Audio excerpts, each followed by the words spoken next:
Welcome back to season 2 of the Simply Jesus podcast. I'm your host, Cheryl Moore.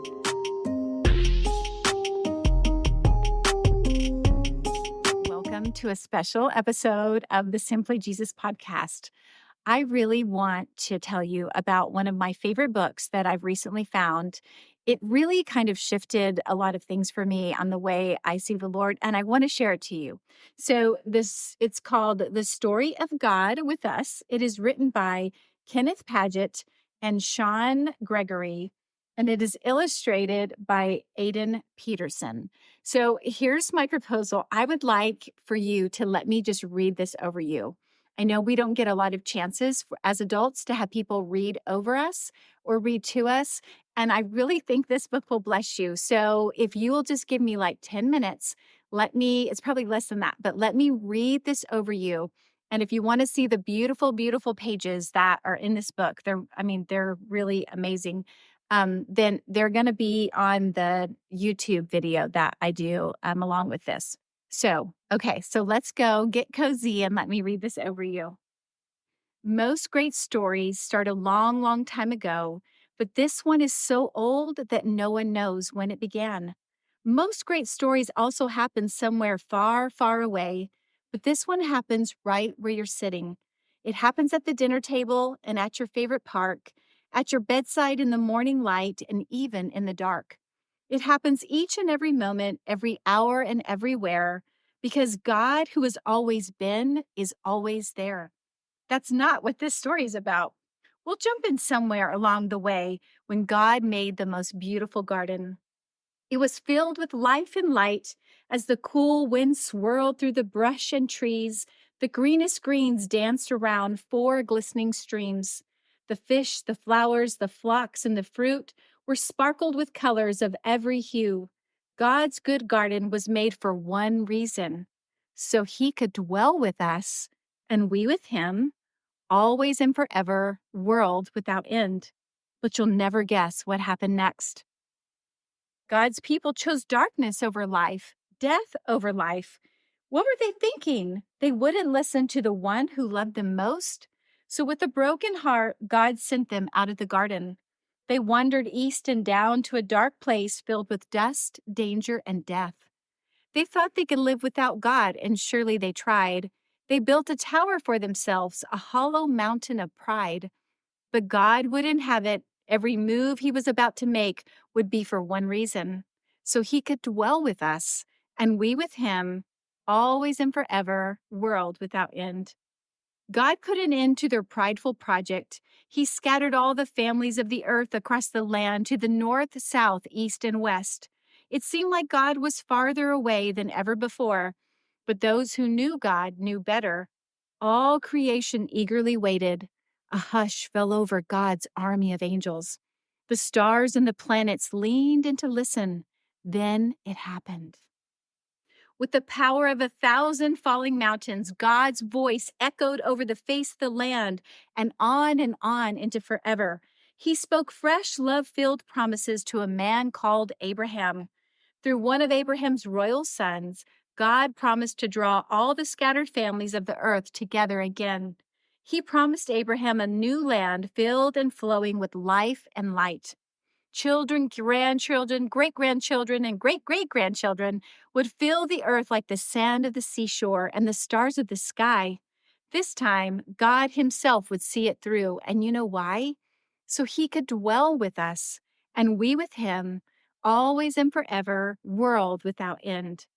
After hundreds of years with various twists and turns, God prepared Abraham's family to enter into that lush garden land.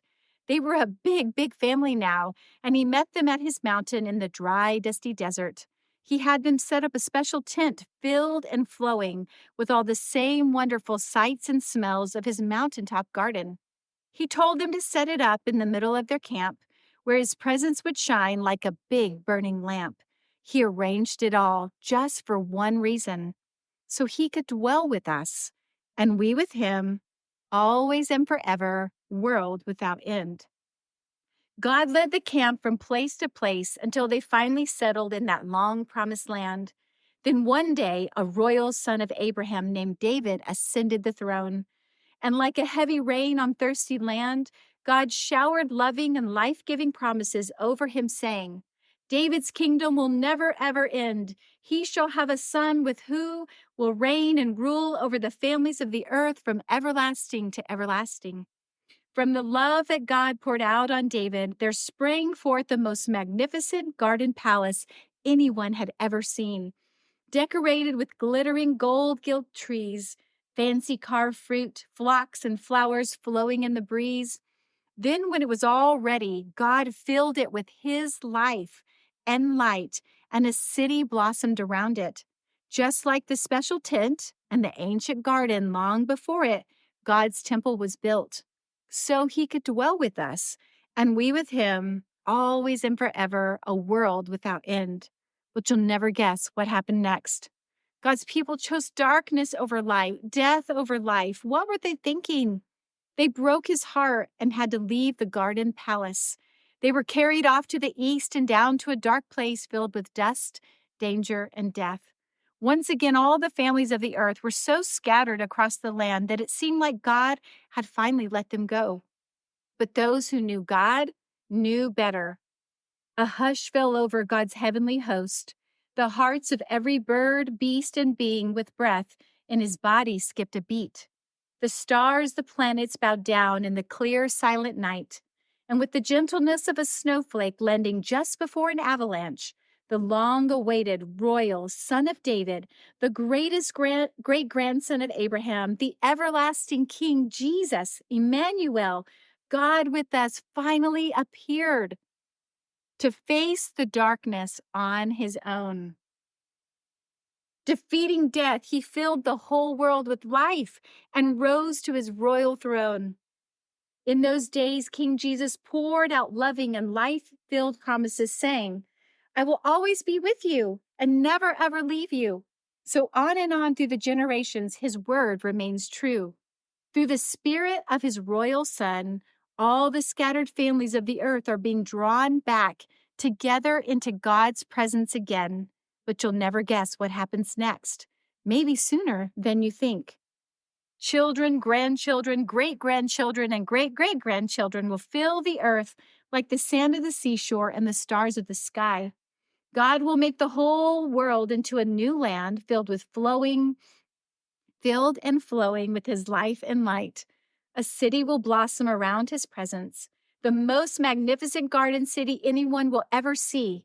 It's the way God always promised it would be, so that he can dwell with us and we with him, always and forever, world without end. As you can see, this is quite a different type of story because this one is still unfolding.